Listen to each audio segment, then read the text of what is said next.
ನಮಸ್ಕಾರ. ಸೂಪರ್ ಗುರು ಯೂಟ್ಯೂಬ್ ಚಾನೆಲ್ಗೆ ಸ್ವಾಗತ. ಕರ್ಮ ರಿಟರ್ನ್ಸ್ ಅನ್ನೋದಕ್ಕೆ ಬಿಗ್ ಬಾಸ್ ಬಿಟ್ಟಿರುವಂತಹ ಹೊಸ ಪ್ರೋಮೋನೇ ಸಾಕ್ಷಿ ಅಂತ ಹೇಳ್ಬೋದು. ಇಷ್ಟು ದಿನ ರಾಜಮಾತೆ ರಾಣಿ ನನ್ನ ಮಾತೇ ನಡಿಬೇಕು ಅಂತ ಹೇಳ್ಕೊಂಡು ಅಶ್ವಿನಿ ಗೌಡ ಬಿಗ್ ಬಾಸ್ ಮನೆಯಲ್ಲಿ ಪಾರುಪತ್ಯವನ್ನ ಸಾಧಿಸ್ತಾ ಇದ್ರು.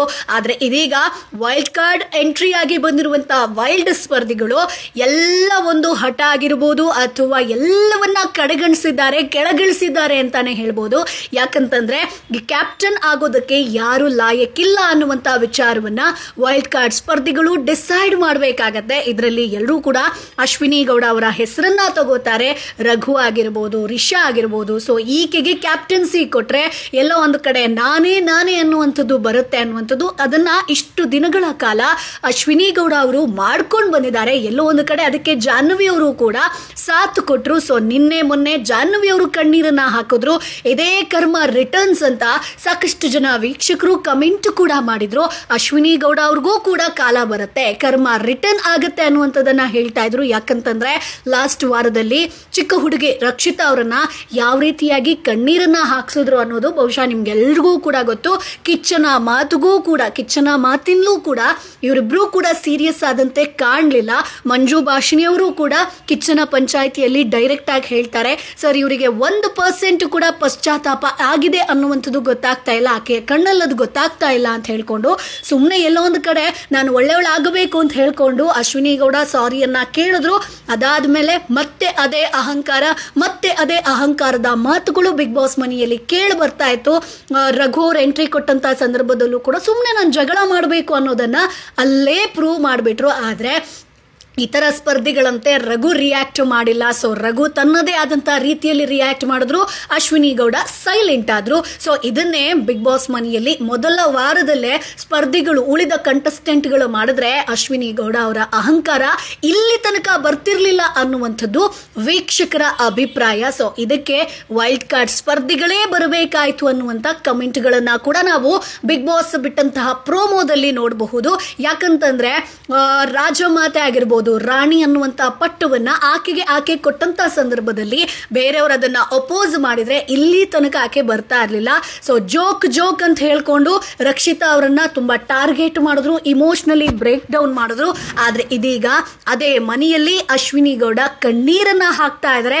ಕಣ್ಣೀರನ್ನ ಹಾಕಬೇಕು ಅಂತಂದ್ರೆ ಅಲ್ಲಿ ಜಾಹ್ನವಿ ಬಿಟ್ರೆ ಬೇರೆ ಯಾರು ಇರ್ಲಿಲ್ಲ. ಅಲ್ಲೇ ಗೊತ್ತಾಗತ್ತೆ ಸೊ ಅಶ್ವಿನಿ ಗೌಡ ಅವರನ್ನ ಎಷ್ಟು ಜನ ಇಷ್ಟಪಡ್ತಾರೆ, ಎಷ್ಟು ಜನ ನಂಬ್ತಾರೆ ಅನ್ನುವಂಥದ್ದು. ಸೊ ಒಳ್ಳೇದ್ರಿಂದ ಇದ್ದಿದ್ರೆ ಬಹುಶಃ ಅಶ್ವಿನಿ ಗೌಡ ಅವರಿಗೆ ಇವತ್ತು ಒಳ್ಳೆ ಹೆಸರು ಬರ್ತಾ ಇತ್ತು. ಯಾಕಂತಂದ್ರೆ ಬಿಗ್ ಬಾಸ್ ಆಚೆ ಮನೆಯಲ್ಲಿ ಅಂದ್ರೆ ಬಿಗ್ ಬಾಸ್ ಬರೋಕ್ಕಿಂತ ಮುಂಚೆ ಆಕೆಗೆ ಒಳ್ಳೆ ಹೆಸರಿತ್ತು. ಬಟ್ ಆದ್ರೆ ಇಲ್ಲಿ ಬಂದು ತನ್ನ ಕೆಟ್ಟ ವರ್ತನೆಯಿಂದ ಹೆಸರನ್ನ ಹಾಳು ಮಾಡಿಕೊಂಡ್ರು. ಅಟ್ಲೀಸ್ಟ್ ತಪ್ಪು ಅಂತ ಹೇಳ್ಕೊಂಡು ಅರಿವಾಗಿದ್ರೆ ಆಕೆಗೆ ಬಹುಶಃ ಒಳ್ಳೆಯವರಾಗ್ತಾ ಇದ್ರು. ಅಲ್ಲೂ ಕೂಡ ಇಲ್ಲ ನಾನು ಮಾಡೇ ಇಲ್ಲ ಅನ್ನುವಂಥದ್ದನ್ನ ಏರು ಧ್ವನಿಯಲ್ಲಿ ಹೇಳಿದ್ರು. ಸೊ ಅಲ್ಲಿ ಮತ್ತೆ ಕೆಟ್ಟವರಾದ್ರು. ಸೊ ಕರ್ಮ ರಿಟರ್ನ್ಸ್ ಅನ್ನೋದಕ್ಕೆ ನಿನ್ನೆ ಜಾಹ್ನವಿ ಅವರ ಕಣ್ಣೀರು. ಇವತ್ತು ಪ್ರೋಮೋದಲ್ಲಿ ನಾವು ನೋಡಬಹುದು ಅಶ್ವಿನಿ ಗೌಡ ಅವರು ಕೂಡ ಕ್ಯಾಪ್ಟನ್ಸಿ ಪಟ್ಟಕ್ಕೆ ಅರ್ಹ ಇಲ್ಲ ಅನ್ನುವಂಥದ್ದನ್ನ ಹೇಳಿದಾಗಿಂದ ಕಣ್ಣೀರನ್ನ ಹಾಕ್ತಾ ಇದ್ದಾರೆ. ಸೊ ಸೋಷಿಯಲ್ ಮೀಡಿಯಾದಲ್ಲಿ ಒಂದಷ್ಟು ಕಮೆಂಟ್ಗಳು ಏನ್ ಬರ್ತಾ ಇದೆ ಅಂತಂದ್ರೆ, ತುಳುನಾಡಿನ ಒಂದು ಹುಡುಗಿಗೆ ಅವಮಾನ ಮಾಡಿದ್ರು, ಹರ್ಟ್ ಮಾಡಿದ್ರು, ಕಣ್ಣೀರನ್ನ ಹಾಕ್ಸಿದ್ರು. ಸೊ ತುಳುನಾಡಿನ ಕೊರಗಜ್ಜ ನಿಮ್ಮನ್ನ ಬಿಡೋದಿಲ್ಲ, ಕರ್ಮ ರಿಟರ್ನ್ಸ್. ಸೊ ಅದು ಈಗ ತಕ್ಕ ಶಾಸ್ತಿ ಆಗಿದೆ. ಜಾಹ್ನವಿ ಆಗಿರ್ಬೋದು, ಅಶ್ವಿನಿ ಗೌಡ ಅವರಿಗೆ ಕೊರಗಜ್ಜಾನೇ ಕಣ್ಣೀರನ್ನ ಹಾಕ್ಸಿರುವಂಥದ್ದು ಅನ್ನುವಂತ ಒಂದಷ್ಟು ಕಮೆಂಟ್ಗಳು ಕೂಡ ಈಗ ನಾವು ನೋಡ್ಬೋದು. ಸೊ ಕಮೆಂಟ್ಗಳು ಏನಂತಂದ್ರೆ ಒಂದಷ್ಟು ಕಮೆಂಟ್ಗಳನ್ನ ನಾವು ಓದ್ತೀವಿ. ಅದಕ್ಕೆ ಹೇಳೋದು ಕರ್ಮ ಯಾರನ್ನೂ ಬಿಡಲ್ಲ ಅಂತ ಅನುಭವಿಸಿ ಅನ್ನುವಂತ ಒಂದಷ್ಟು ಕಮೆಂಟ್ಗಳು ಬಂದಿದೆ. ಮಾಡೋ ತಪ್ಪಿನ ಅರಿವೇ ಇರಲ್ಲ, ಆದ್ರೆ ನಿಮ್ಮ ಬಗ್ಗೆ ಹೇಳಿದ್ರೆ ಅಳು ಬರುತ್ತೆ ಅಲ್ವಾ ಮಿಸ್ ಅಶ್ವಿನಿ ಅನ್ನುವಂತ ಒಂದಷ್ಟು ಕಮೆಂಟ್ಗಳು ಬಂದಿದೆ. ಅಷ್ಟೇ ಅಲ್ಲ, ರಾಜಮಾತೆ ಕಾಟದಿಂದ ತಪ್ಪಿಸ್ಕೊಂಡ್ರು, ಸದ್ಯ ಮನೆಯಲ್ಲಿ ಕ್ಯಾಪ್ಟನ್ಸಿ ಬೇಡ ಈಕೆ ಅನ್ನುವಂತ ವಿಚಾರವನ್ನ ಹೇಳಿದ್ದಾರೆ. ಇನ್ನೊಂದಷ್ಟು ಜನ ಇವಮ್ಮ ಕ್ಯಾಪ್ಟನ್ ಆಗ್ಬಿಟ್ರೆ ಮುಗೀತು, ಇಡೀ ಮನೆಗೆ ಇವಳೇ ರಾಣಿ ತರ ಅನ್ಕೊಂಡ್ ಬಿಡ್ತಾಳೆ ಅಷ್ಟೇ ಅನ್ನುವಂತ ಒಂದಷ್ಟು ಕಮೆಂಟ್ಗಳು ಕೂಡ ಬಂದಿದೆ. ಇನ್ನು ನೀವು ಇನ್ನೊಬ್ಬರಿಗೆ ಮಾಡಿದಂತ ಅವಮಾನ ನಿಮ್ಗೆ ಮಾಡಿದ್ರೆ ಗೊತ್ತಾಗತ್ತೆ ಹೇಗಿರುತ್ತೆ ಅಂತ. ಅದನ್ನ ಸ್ಪರ್ಧಿಗಳು ಮಾಡಿದ್ದಾರೆ ಇವತ್ತು, ಅನುಭವಿಸಿ ಅನ್ನುವಂಥದ್ದು ಕೂಡ ಬಂದಿದೆ. ಇನ್ನು 100% ಒಳ್ಳೆ ಕೆಲಸ. ಈಕೆನ ಮನೆಯವರೇ ಕಡೆಗಣಿಸಿದ್ರೆ ಬುದ್ಧಿ ಬರ್ಬೋದು. ಕಿಚ್ಚನ ಚಪ್ಪಾಳೆಗೂ ಕೂಡ ಈಕೆ ಗೌರವ ಕೊಡ್ಲಿಲ್ಲ. ಜಾಹ್ನವಿ ತಾನು ಈ ವಾರ ಹೊರ ಹೋಗ್ಬೇಕಾಗತ್ತೆ ಅಂತ ಅಳ್ತಾ ಇದ್ರು. ಇನ್ನು ಅಶ್ವಿನಿ ಗೌಡ ಅವರು ಸುಧೀರ್ ಮುಂದೆ ಕಣ್ಣೀರನ್ನ ಹಾಕಿದ್ರು. ಯಾಕಂತಂದ್ರೆ ಆತನ ಬಳಿ ಪಾಸ್ ಇದೆ, ನನಗೇ ಕೊಡಬಹುದು ಅನ್ನುವಂಥ ಒಂದು ದುರಾಸೆ. ಸೊ ಗಿಲ್ಲಿನ ಸಿಲ್ಲಿ ರೀಸನ್ ಇಂದ ನಾಮಿನೇಟ್ ಮಾಡ್ತಾರೆ. ನನ್ನ ಟವೆಲಿಂದ ಗೊನ್ನೆ ಒರೆಸ್ಕೊಂಡ ಅಂತ ಹೇಳ್ಕೊಂಡು ನಾಮಿನೇಟ್ ಮಾಡಿದ್ದಾರೆ. ಇದು ಈಕೆ ಕೊಡುವಂತಹ ಒಂದು ರೀಸನ್ ಅನ್ನುವಂಥ ಕಮೆಂಟ್ಗಳು ಕೂಡ ಬಂದಿದೆ ಸ್ನೇಹಿತರೆ. ಇನ್ನು ಇವಾಗ ಗೊತ್ತಾಗ್ತಾ ಇದೆಯಾ ಈ ಅಶ್ವಿನಿ ಮತ್ತು ಜಾಹ್ನವಿಗೆ ಅವಮಾನ ಮತ್ತು ಕಣ್ಣೀರಿನ ಬೆಲೆ. ಅವತ್ತು ಸುದೀಪ್ ಅವರು ಹೇಳುವಾಗ್ಲೂ ಈ ಇಬ್ರು ನಗ್ತಾ ಇದ್ರು, ಸ್ವಲ್ಪನೂ ಪಶ್ಚಾತ್ತಾಪ ಇರಲಿಲ್ಲ. ಇವಾಗ ಅಳು ಬರ್ತಿದೆ ಇವರಿಗೆ, ಅನುಭವಿಸ್ಬೇಕು ಇನ್ನೂ ಕೂಡ. ಇವರ ತಪ್ಪು ಮಾಡಿದೀವಿ ಅನ್ನೋ ಪಶ್ಚಾತ್ತಾಪ ಒಂದ್ಸಲನೂ ಇಲ್ಲ. ಸುಮ್ಮನೆ ಕಣ್ಣೀರು ಹಾಕೊಂಡು ಸಿಂಪತಿ ತಗೊಳ್ಳೋದಕ್ಕೆ ನಾಟಕ ಆಡ್ತಾ ಇದ್ದಾರೆ.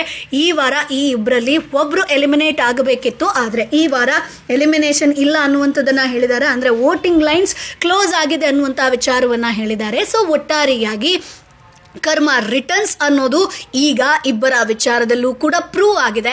ಸೊ ಮುಂದಿನ ದಿನಗಳಲ್ಲಿ ಇವರು ತಪ್ಪನ್ನ ಒಪ್ಕೊಂಡು ಸರಿದಾರಿಯಲ್ಲಿ ಹೋಗ್ತಾರಾ ಅಥವಾ ನಾನು ಹಿಂಗೇ ಇರೋದು ಅಂತ ಹೇಳ್ಕೊಂಡು ಮನೆಯಲ್ಲಿ ಇಲ್ಲ ಸಲ್ಲದ ಜಗಳವನ್ನ ಮಾಡಿಕೊಂಡು ಅಹಂಕಾರದಿಂದ ಮೆರಿತಾರ ಅನ್ನೋದು ಕಾದು ನೋಡಬೇಕು. ಸ್ನೇಹಿತರೆ, ನೀವೇನು ಕಮೆಂಟ್ ಮಾಡ್ತೀರಾ ಈ ಒಂದು ಪ್ರೋಮೋ ನೋಡಿದ್ಮೇಲೆ ಅದನ್ನ ಕಮೆಂಟ್ ಬಾಕ್ಸ್ ಅಲ್ಲಿ ತಪ್ಪದೇ ತಿಳಿಸಿ. ನಮ್ಮ ಚಾನಲ್ ಅನ್ನ ತಪ್ಪದೇ ಸಬ್ಸ್ಕ್ರೈಬ್ ಮಾಡಿ.